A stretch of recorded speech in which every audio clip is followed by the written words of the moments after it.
میری بے شمار ویڈیوز ہیں تو میں نے اپنی سٹوری پارٹس بھی اس میں شامل کیے ہوئے ہیں. ہر چیز کے پیچھے کو وجہ ہے. یہ آج کی نشست کے پیچھے بہت بڑی وجہ ہوئے گی, ہماری ویڈیوز کے پیچھے بہت بڑی وجہ ہے. بہت سی ویڈیوز جو انٹرنیٹ پہ جاتی ہیں بہت سی وجہ ہے, بہت سی رہ جاتی ہیں, بہت سی پبلش نہیں ہو سکتی, وجہ ہے. کئی چیزیں ایڈٹ ہو جاتی ہیں, وجہ ہے. میری سب سے زیادہ وائرل ہوئی ٹیچر ٹریننگز جو 20ویں گریڈ کے ہیڈ ماسٹرز کے ساتھ تھی. لیکن آپ لطیفہ سنیں, یہ ذیشان یہیں پر موجود ہے, اس میں بڑی چیزوں کو ہم نے ایڈٹ کر دیا تھا. وجہ کیا تھی؟ اگر ہم حقیقت میں 100% چیزیں دکھا دیں تو آپ کی نا امیدی پہلے سے بڑھ جاتی. آپ کو پتہ لگتا کہ میرے ملک کا جو گرومر ہے اس کی تو اپنی گرومنگ کوئی نہیں ہوئی. آپ کی اتنا کلیئرز ہے. میری آبزرویشن میں سر 90% جو بیسک مینرز ہیں ہمارے ٹیچرز کے پاس نہیں ہیں. اچھا, وہ بیسک مینرز کیا ہوتے ہیں؟ سوال کیسے کرنا ہے, جواب کیسے سننا ہے, نوٹ کیسے کرنا ہے, نشست و برخاست کیا ہے. مجھے آج بھی یاد ہے کہ اس گورنمنٹ کے محکمے میں جب پڑھایا کرتا تھا, شروع کے ایام تھے, تو جو سینئر تھے میرے کوآرڈینیٹر تھے, میں ان کے پاس اکثر ان کے کمرے میں بیٹھ کے اپنا کو کام کر لیتا تھا. بریک آتی تھی, میری لائبریری, اچھی ڈسکشن, کتاب یا کوئی نیٹ پہ سرچ بھی میری عادت ہے شروع سے. تو ایک دفعہ میں بیٹھا ہوا تو وہ مجھے کہنے لگے کہ سنائیں کیسی گزری, دروازہ ناک ہو گیا. اب یہی کہا تو دروازہ ناک ہو گیا. اندر ایک بزرگ سے صاحب آئے جنہوں نے یہاں پرنا رکھا ہوا تھا اور وائٹ کلر کا ان کا سوٹ تھا, نیچے سفید رنگ کے جوگر تھے.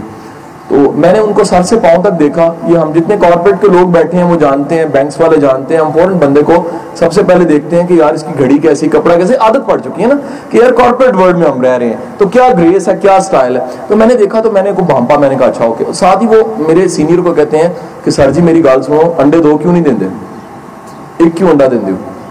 اچھا, میں بڑا حیران اور شرمندہ ہوا. میں نے ان کی طرف دیکھا, سینئر کی طرف, بزرگ انسان تھے. میں کہا یہ انڈا نہیں دے سکتے, دے نہیں سکتے, یہ کیوں بار بار ان کو کہہ رہے ہیں کہ آپ 2 انڈے کیوں نہیں دیتے. تو میں نے کہا, میں نے ابھی انٹرپٹ کرنا تو نے ساتھ ہی کہا کہ ہم کوشش کر رہے ہیں کل سے 2 انڈے ہو جائیں.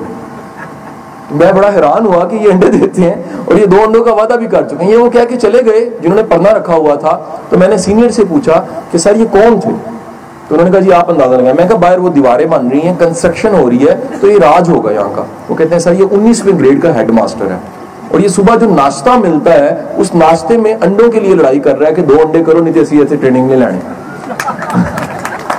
میں اس دن مجھے پتا لگا کہ معذرت کے ساتھ, یہ تکلیف کے ساتھ, میں خود بھی ٹیچر ہوں, آپ میں سے کئی ٹیچر بیٹھے ہوئے ہیں, مجھے اس دن پتا لگا کہ جسے میں گرومنگ کا کہہ رہا ہوں اس کی تو گرومنگ ہوئی کوئی نہیں ہے. اب اس کے محرکات علیحدہ ہیں. ایک علیحدہ سے ڈیبیٹ ایک بنتی ہے کہ اس کی گرومنگ کیوں نہیں ہوئی, یا اس کی گرومنگ کی کیوں نہیں گئی, یا اس کا اپنا قصور نہیں ہے, سسٹم کا قصور ہے کہ سسٹم نے جس نے بادشاہ بنانے تھے اس میں خود بادشاہت کی سینس ہی نہیں ہے. جس نے گاڈ فادر مووی آپ نے دیکھی ہو تو وہ کرتا کہ ہے, وہ سارے کے سارے ٹیلنٹڈ ذہن اٹھا کے شہزادوں کے ساتھ ان کی ٹریننگ کر دیتا ہے, واپس پھینکتا ہے تو ملک چلنا شروع ہو جاتا ہے. یہاں المیہ یہ ہے کہ ہم سوچ کو فقیر بنا دیتے ہیں. جب سوچ کو فقیر بناتے ہیں تو کیا ہوتا ہے, جو نسل بنتی ہے فقیر بن جاتی ہے. نسل میں سب سے امپورٹنٹ چیز خودداری ہے, نسل میں سب سے امپورٹنٹ چیز بہادری ہے, نسل میں سب سے امپورٹنٹ چیز غلط کو غلط کہنا ہے, نسل میں سب سے بڑی چیز سچ کو سچ کہنا ہے, نسل میں سب سے بڑی چیز یہ ہے. یقین کیجئے میں کئی دفعہ ٹریننگز ایسی ہوئی ہیں جن میں نے اس بات کا اظہار کیا ہے کہ میرا بچہ فیل ہو جائے تو مار نہیں پٹتی, لیکن جھوٹ بولے تو مار پٹتی ہے. اگر وہ اخلاقیات اور ویلیوز کی کرپشن کرے تو اس کی بڑی میں نے سختی کی ہوئی ہے, کیونکہ میرے مطابق نمبروں سے بڑی چیز کردار ہے. اب بہن جو آپ نے سوال کیا اس کو ڈائریکٹ جواب میں دوں گا. یہ جتنی ویڈیوز ہیں یہ اس لیے ہم نے انٹرنیٹ پہ ڈال دی کہ فائدہ ہو. یاد رکھیے جب بھی کوئی چیز پرموٹ ہوتی ہے 4 ماہ میں لاکھوں کروڑوں تک چلی جاتی ہے, اس میں کوئی جان ہوتی ہے تو ہوتی ہے.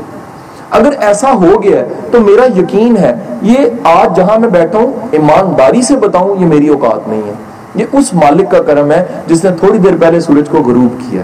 یہ اسی مالک کا کرم ہے جس نے کل طلوع آفتاب اور غروب آفتاب پھر دینا ہے. یہ اسی مالک کا کرم ہے جس کے دم سے سارے ستارے رات کو چمکیں گے. یہ اسی مالک کا کرم ہے جس کی سانسیں اور خوراک ہم چلا رہے ہیں. یہ اسی مالک کا کرم ہے جس سے ہمارے کاروباروں میں برکت پڑ جاتی ہے. اپنی کوئی اوقات نہیں ہے. اگر اس کا کرم ہے تو بہن وہ وقت دور نہیں ہے, ہمارے پاس فوجیں ہوں گی گرومرز کی انشاءاللہ.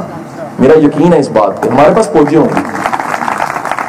اور یہ شاید بارش کا پہلا قطرہ ہے, یہ بارش کا پہلا قطرہ ہے. اب کیونکہ میرے ساتھ جو دوست رہتے ہیں, مفتی صاحب بھی ہیں, محبت ہے سب سے, تو ہم بیٹھ کے بات چیت کرتے ہیں کہ یہ جو لوگ زندگی میں بڑھنے لگ پڑے ہیں یہ کیوں بڑھنے لگ پڑے ہیں. یقین کیجئے گا ہر روز بیٹھ کے اظہار بھی کرتا ہوں, اپنے آپ کو بھی کہتا ہوں کہ اگر میرے اللہ کا کرم نہ ہو تو یہ ممکن ہی نہیں ہے. کیونکہ سر میں آج صبح بھی اس بات کا اظہار کر رہا تھا، اس لیے اظہار کر دیتا ہوں کہ سمجھ آئے کہ یہ اللہ کرم کرے تو جذبے آتے ہیں ایسے. میں پرسوں بیٹھا تو ایک کارپوریٹ ٹرینر ہے، میرے دوست ہیں، وہ مجھے کہنے لگے قاسم صاحب اگلے 20 دن کے سیشن بک ہو گیا آپ کے بھائی کے.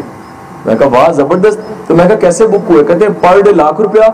سر جی 20 دن دا لا لو 20 لاکھ تے بن گیا. میں نے کہا جی ہاتھ ملاؤ، میرے بھی 20 دن دے بک ہو گئے. وہ کہنا کس طرح؟ میں کہا اگلے 20 دن فری سیشن کر رہے ہیں، میں ₹1 نہیں ملنا. وہ کہتے جی کیا مطلب؟ میں کہا میں کاروباری بندہ ہوں، گھاٹے کا سودا نہیں کرتا. میرا یقین ہے جس سے میں تجارت کر رہا ہوں وہ 20 لاکھ سے کئی گنا زیادہ دے سکتا ہے، اور مجھے ضرورت بھی نہیں ہے، مجھے کوئی طلب بھی نہیں ہے. ہوگی جب ہوگی تو یاد رکھیے گا، میرا استاد کہتا تھا سخی کا خزانہ تجوریوں میں نہیں پڑا ہوتا، سخی کا خزانہ غیب میں پڑا ہوتا ہے. ہاں سیٹ کا خزانہ تجوری میں ہوتا ہے، وہ لمیٹڈ سی ہے نا، تجوری ایڈی جی ہوتی ہے.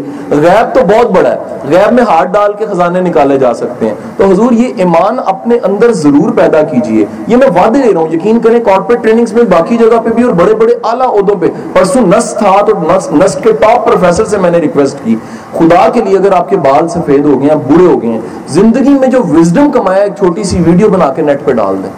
کیا پتا ہو یہی صدقہ جاریہ ہو. آپ کے کہے ہوئے چند جملے اگر کسی کو زندگی دے دیں، آپ کے کاروباری اصول اگر کسی کو کاروبار سکھا دیں، اگر آپ کا فہم سمجھ کسی کو زندگی دے دے، اگر آپ کی ٹیچنگ کا ایکسپیرینس کسی کو زندگی دے دے، اگر آپ کے چند جملے کہے ہوئے کسی کا ڈپریشن دور کر دیں، اس سے بڑا ثواب کیا ہوگا. تو یاد رکھیے گا یہ ایک تحریک ہے. بظاہر ایک نظر آتا ہے، ایک نہیں ہوتا. میں ہمیشہ کہتا ہوں، پچھلی ویڈیو میں بھی یہ بات کہی تھی تو میں ریپیٹ کیے دیتا ہوں، ایسا ممکن ہے میں، مفتی صاحب، ہم سب بھائی جو ٹیچرز ہیں، پروفیسرز ہیں، 100-200 سال بعد ہمارا نام بھی نہیں ہوگا. لیکن ایک بات کہوں، ایک بات کہیں نہ کہیں لکھی ہوگی کہ یہ بنیاد کے پتھر یہی تھے جو انقلاب آئے انہی کے دم سے آئے. سر ہمیں نام نہیں چاہیے، ہمیں عہدہ نہیں چاہیے، ہمیں مقام نہیں چاہیے. ہمارا یقین یہی بہت بڑا ہے، اگر اس کی نگاہ میں آ رہے ہیں تو اس سے بڑا مقام کوئی نہیں ہے. اگر اس کی بارگاہ میں قبول ہے تو خدا کی قسم بکا وزیر اعظم صدر مجھے نام مانے خیر ہے، کائنات کا بادشاہ مانتا ہے تو یہ بہت بڑی بات ہے. تو حضور یاد رکھیے اگر آپ کی نیت میں 10-20% بھی اخلاص ہے، اللہ اس کو بھی قبول کر دیتا ہے. یہ وہ مالک ہے جو کہتا ہے کہ تیری آنکھ میں مکھی کے سر کے برابر اگر خوف خدا سے، میری محبت سے اگر آنسو آ گیا ہے، میرے ڈر سے آنسو آ گیا ہے، بخشش لازم ہو گئی ہے. ذرا بتائیے گا کتنا کو عمل ہے، کتنے کلومیٹر چلے. اگر آنکھ میں مکھی کے سر کے برابر آنسو ہے تو مالک اس کو قبول کرتا ہے. مجھے دنیا کا کوئی سیٹ بتا دیجیے جو اتنی سی چھوٹی سی چیز قبول کر لے. یہ میرا اللہ ہی ہے جو اتنی سی ایفرٹ کو بھی قبول کر لیتا ہے کہ تیری آنکھ میں نمی آ گئی، مجھے یہ بھی زیب دیتا ہے کہ تیری آنکھ میں نمی ہے، میں تجھے بخش دیتا ہوں اس بات پہ. تو حضور یہ میرا یقین ہے میری بہن کہ آنے والے دنوں میں یہ آغاز جو بظاہر چھوٹا آغاز لگتا ہے، آغاز کیا ہے میرا آغاز کیا ہے، میری تحریک کیا ہے، میری تحریک ہے شعور کی تحریک. میرے ملک میں ہمیشہ الیکشن میں وہ جیت جاتا ہے، میرے ملک میں ہمیشہ وہ پرائم منسٹر بن جاتا ہے، میرے ملک میں ہمیشہ وہ سی ایم بن جاتا ہے، میرے ملک میں ہمیشہ اس عہدے پہ وہ بیٹھ جاتا ہے جس کی کرپشن کا سب کو پتا ہوتا ہے. ہم کتنے بدبخت لوگ ہیں، ہم ہمیشہ ان کو لے آتے ہیں جن کے کریکٹر پہ ہمیں ڈاؤٹ ہے، جن کے معاملات پہ ہمیں ڈاؤٹ ہے، جن کی زندگیوں پہ ہمیں ڈاؤٹ ہے، پھر بھی ہم انہیں لے آتے ہیں. آپ جانتے ہیں اس کی بنیادی وجہ کیا ہے؟ بنیادی وجہ یہ ہمیں شعور ہی نہیں ہے کہ ہم جس کو پسند کر رہے ہیں اگر اس کی عاقبت پسند نہیں تو اس کو ووٹ ڈالنا بنتا نہیں ہے. آپ دعا کیجئے کہ اس قوم میں شعور آئے ٹھیک اور غلط کی پہچان کا. اس قوم میں شعور آئے کہ میرا ہے کیا اصل میں اور میرا ہے کیا نہیں اس چیز کا. اس قوم میں شعور آئے کہ میرا فائدہ کیا ہے، میرا نقصان کیا ہے. اس قوم میں شعور آئے کہ اپنی ذاتی فائدے کے لیے میں نے قومی فائدے کو نقصان نہیں دینی.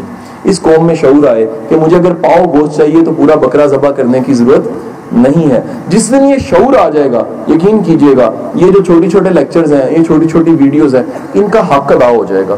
اور اگر یہ شعور نہیں آیا تو صدیاں لگ جائیں. شعور کے بغیر کوئی انقلاب نہیں ہے. رسالت مآب صلی اللہ علیہ وآلہ وسلم کی ذات گرامی، آپ کا سب سے بڑا احسان ہم پہ آپ نے شعور دیا، آپ نے فہم دیا، آپ نے عربی بدوؤں کو اٹھا کے صحابی بنایا. اور اندازہ لگائیے وہ صحابی جن کے قدموں پہ ہم نثار ہونے کو تیار ہیں. یہ ایمان کا ہمارا درجہ ہے، اور وہ درجہ اسی لیے ہے کہ وہ لوگ تھے جو تربیت رسول سے بنے تھے، جو اللہ کے رسول کی بارگاہ سے اٹھ کے صحابی بنے تھے. حضور اگر شعور آئے گا تو میرا ملک بدلے گا. باقی یقین کیجئے 100 پل بن جائیں، 100 فیکٹریاں چل جائیں، 100 جو ان سے میٹرو بن جائیں، 100 جو ان سے نیلی پیلی ٹرینیں چل پڑیں، اگر شعور نہیں آئے گا ملک میں کوئی انقلاب نہیں آئے گا.